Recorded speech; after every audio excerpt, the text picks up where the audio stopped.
Hola, ¿qué tal, hermanos? Bendiciones del Señor. Gracias a Dios estamos iniciando ya una nueva semana, aunque antes tenemos que hacer un repaso de lo que hemos leído en la semana número 9. La semana que nos dedicamos muchísimo hacia la lectura del texto en el libro de Números, un libro muy importante, un libro que nos ayuda a entender tanto el pecado de Israel como también comprender el hecho de cómo Dios va acompañando a este pueblo que ya se nos ha descrito como un pueblo rebelde, un pueblo que tiene muchísimos problemas con la autoridad, pero que pues Dios siempre va a estar llevando de la mano hasta la tierra prometida. Vamos a orar, hermanos, para iniciar esta sesión. Señor, en el nombre de Jesucristo, te agradecemos que estás con nosotros, nos ayudas, nos guías y permites que podamos aprender más acerca de tu palabra. Sí, Señor, porque esto te agrada, así que oramos que nos hablas el entendimiento por Jesucristo nuestro Señor. Amén. Muy bien, hermanos, pues ¿cómo les ha ido en esta serie de lecturas? Ya vamos a culminar prácticamente 10 semanas. Es algo que les felicito ampliamente a los que han continuado hasta este momento porque no es fácil, no es sencillo, tengo que decirlo.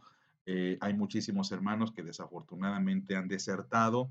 Hay muchísima gente que ha dicho hasta aquí llegué, ya no ha continuado. Ignoro si siguen leyendo la palabra, pero es digno reconocer a los que estamos siguiendo adelante. Y bueno, no es fácil, como tampoco fue fácil el atender a esta peregrinación por el desierto. Números nos describe este segundo año de Israel por el camino del desierto y en este corto tiempo hemos visto bastantes cosas. Realmente en un año, 2 años, hemos visto cómo este pueblo es un pueblo que no solamente es descrito, sino que ellos mismos tienen estas tendencias de rebeldía, de necedad, ¿cómo decirlo? Estas impresiones que nos da de ya no queremos estar aquí, queremos volver a Egipto con todo lo que representa, porque volver a Egipto representaba volver a la esclavitud. Y esto es bastante interesante porque parece que prefieren volver a ese sitio en el que se encontraban antes de continuar el desafío por el que Dios los está llevando a fin de entrar a la tierra prometida. Y por supuesto que vemos también la mano fiel, misericordiosa de nuestro Dios. Y para hacer eco de esta clase de rebeldías, creo que es muy importante que podamos hacer alguna puntualización o algunas puntualizaciones importantes. Porque en el Éxodo y un texto de Levítico nos va diciendo precisamente estas muestras de rebeldía. Por ejemplo, lo primero que observamos en el pueblo de Israel es cuando ellos se van desanimando, porque observan ya estando en el desierto, ya salieron, ya prácticamente están ante pues al Mar Rojo y se desaniman porque observan que Faraón viene tras ellos. Es aquí donde sale Moisés como todo un buen líder, tratando de calmar los ánimos, decirles, miren, estos egipcios que hoy ven, mañana ya no los verán porque tenemos que contemplar la gran obra de Dios. Y es cuando Dios dice esa famosa frase, ¿no? Que le dice, ¿por qué clamas a mí? Di a los hijos de Israel que marchen, como diciendo, no tienen por qué quejarse, pero esta no es la única ocasión en que el pueblo se desanimó y se quejó. También tenemos esta primera murmuración, creo yo, la primera más grave, que es cuando la comida empieza, pues por supuesto, a escasear. Están en el desierto, no hay árboles, no hay frutas donde puedan ellos alimentarse. Los animales que ciertamente llevaron con ellos, pues no alcanzarían, tenían que cuidar para que estos animales se reprodujeran a fin de que cuando entraran a la tierra prometida, pues tuviesen un gran hato de ganado. Pero ellos empiezan a murmurar por la comida y es ahí donde el Señor les envía el maná. Pero allí no queda todo, también tenemos otra murmuración en el capítulo 17, versículo 1 al 3, por la falta de agua. Esto, hermanos, pues representa, pues de alguna forma, las necesidades vitales, que quizá estaríamos de acuerdo. También quizá nosotros nos quejaríamos por comida y agua, pero la tercera, la cual es bastante chocante, o la cuarta, según se vea, es cuando el pueblo de Dios empieza a notar que Moisés está tardando muchísimo en su encuentro con el Señor. Y entonces dice el texto bíblico que ellos que se construyen un becerro de oro. Y esto es, digamos, esto podría significar el acabose, porque de hecho en algún momento Dios dice que va a ser un nuevo pueblo y que va a ser de Moisés el nuevo padre de la nación.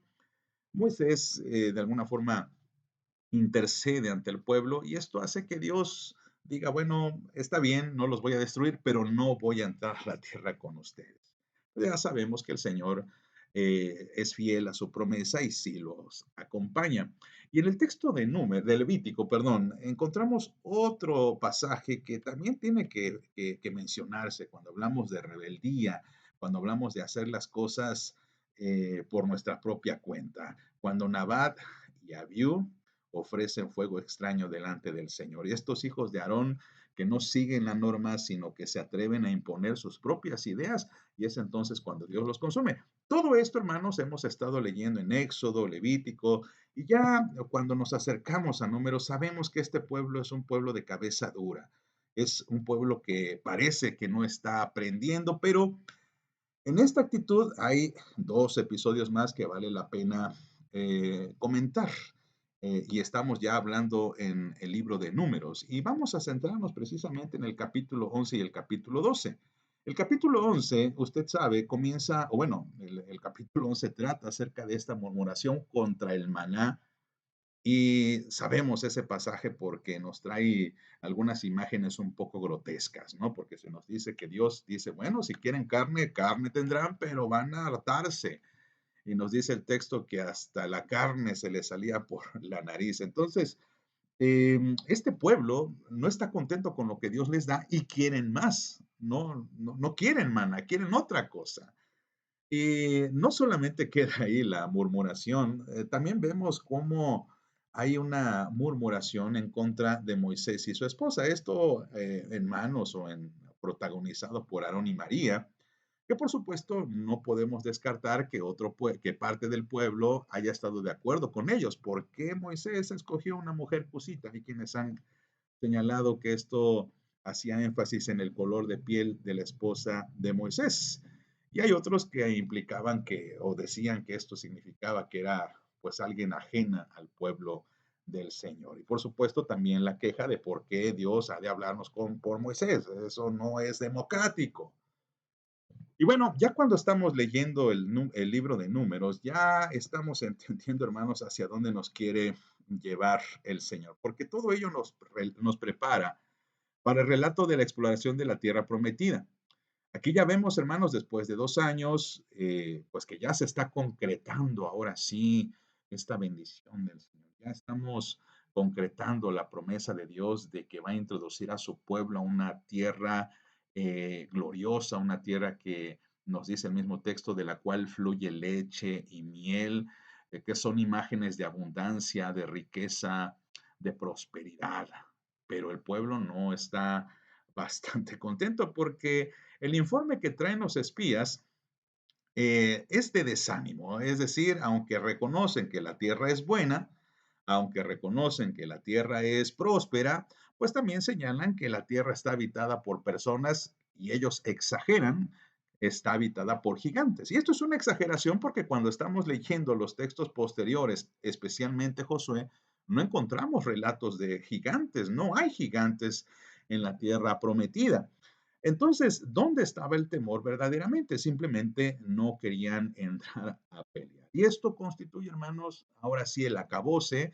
Con esto es con que Dios está airado contra este pueblo y esto se toma como un desprecio a lo que Dios les está ofreciendo. Ellos no quieren hacer nada. Ellos quieren que Dios les dé la tierra prometida sin que ellos pongan ni un solo esfuerzo.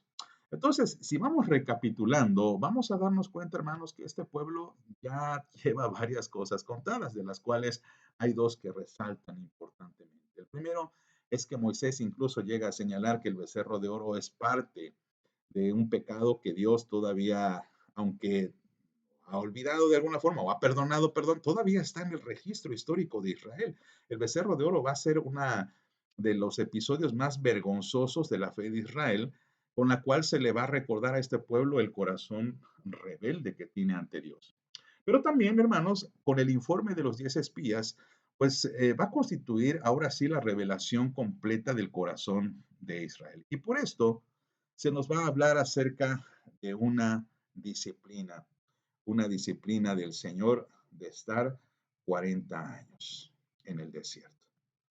A partir de del capítulo 13, que hemos estado leyendo, bueno, pues el pueblo de Israel va a tener que comenzar a ver cómo va a sobrevivir durante 40 años en el desierto.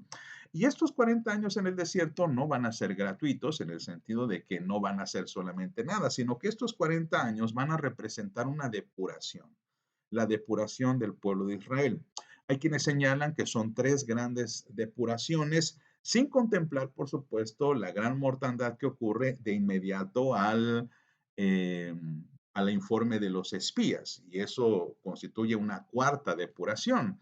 Así que vamos a mencionar cuatro depuraciones, aunque algunos teólogos señalan que son tres. Bueno, vamos a señalar un poquito las que dice la Biblia. En primer lugar, entendemos aquí la depuración de la plaga y la guerra que se nos describe en Números capítulo 14, versículo 36 al 45. Por un lado, Dios permite que todos los hijos de Israel que se han desanimado por el de los informe de los espías, bueno, mueran todos esos que se han desanimado. Y hay una segunda depuración en esa misma parte donde, ¿se acuerda usted? Ellos se animan y dicen, bueno, pues vamos a subir, vamos a pelear, a luchar para dominarles. Y dice Moisés, no suban porque Dios no irá con ustedes. Ellos necios, que sí, que sí, que sí, suben y resulta lo que Moisés había profetizado. Dios no va con ellos y entonces ellos sufren una gran derrota que les hace replegarse, pero eso constituye también, por supuesto, una gran depuración. La segunda depuración que nos menciona el texto es con la rebelión de Coré. Este grupo de personajes dentro de la tribu de Leví que querían de alguna forma protagonizar la adoración a Dios, querían que ahora no gobernara de alguna forma la familia de Aarón, sino que ellos querían imponerse como los que van a dirigir de ahora en adelante todas las requisiciones espirituales de Israel. Y esto constituye una gran falta contra Jehová porque Dios es el que puso a Leví y Dios es el que puso a Moisés. Entonces, la tribu de Coré, o mejor dicho, la familia de Coré, tiene una gran mortandad. De allí tenemos la otra depuración en Números capítulo 21 con la plaga de las serpientes.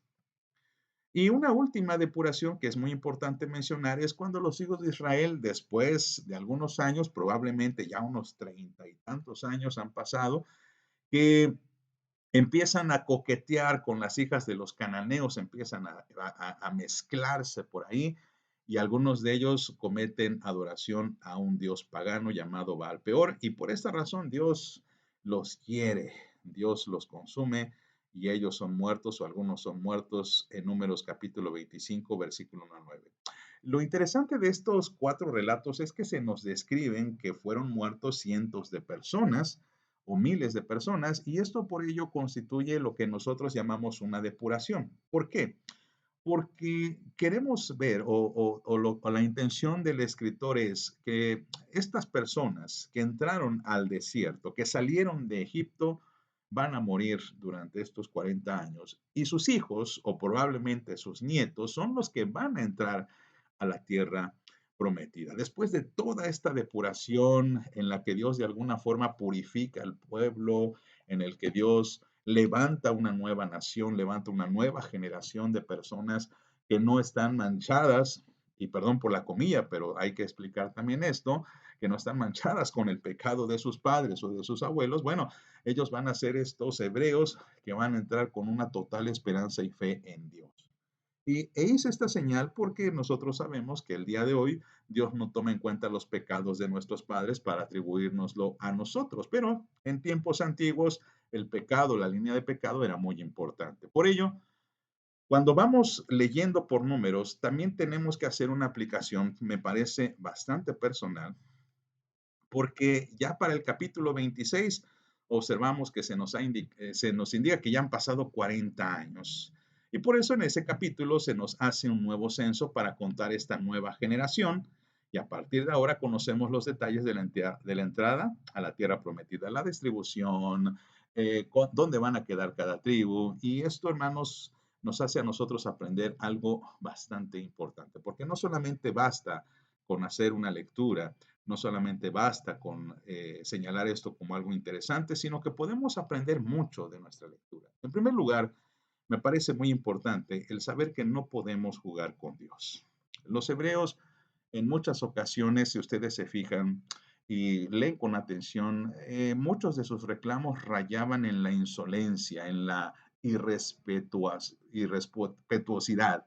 Eran irrespetuosos con Dios, eran blasfemos con Dios, rechazaban lo que Dios les daba. Y entonces esto hace que Dios pues se ofenda porque Dios es un Dios santo. No tenemos que olvidar por eso Levítico. Y creo que es importante en este punto recordar que por esta razón Levítico está antes que Números, porque Levítico nos habla de este Dios santo contra el cual el pueblo de Israel está pecando. La siguiente cosa que tenemos que aprender del libro de Números es que todo pecado tiene su consecuencia. Todo lo que el pueblo de Israel hizo le ganó una sentencia de parte de Dios que le impidió cada vez más avanzar en su destino final hacia la tierra prometida e hizo que hubiesen estas grandes depuraciones. Y finalmente, creo que esta es la aplicación más importante. ¿Qué necesitamos depurar en nuestra vida? Recuerde que esta salida de Egipto representa también nuestra salida de la vieja vida, cuando nosotros somos abrazados por Cristo y ahora dice el texto en Corintios, somos nueva criatura. Entonces, ¿qué es aquello que estamos depurando delante de Dios? ¿Qué necesitamos rechazar? ¿Qué necesitamos crucificar juntamente con el Señor, como dice Pablo en Gálatas 2:20? Hermanos, por supuesto que esto es parte de un análisis personal que cada uno de ustedes tiene que hacer. Pero, ¿qué le parece, hermano? ¿Cuál es su conclusión? ¿Cuál es a lo que usted llega? No evito ni omiso, ni omito, perdón, recordar lo que vamos a leer la próxima semana. Ya estaremos en la semana número 10. Felicidades. Y estaremos comenzando el emocionante libro de Deuteronomio, que también es muy, muy importante. Hermanos, pues espero verles la próxima semana, si Dios nos permite y nos da vida. Esperamos que el Señor les siga bendiciendo.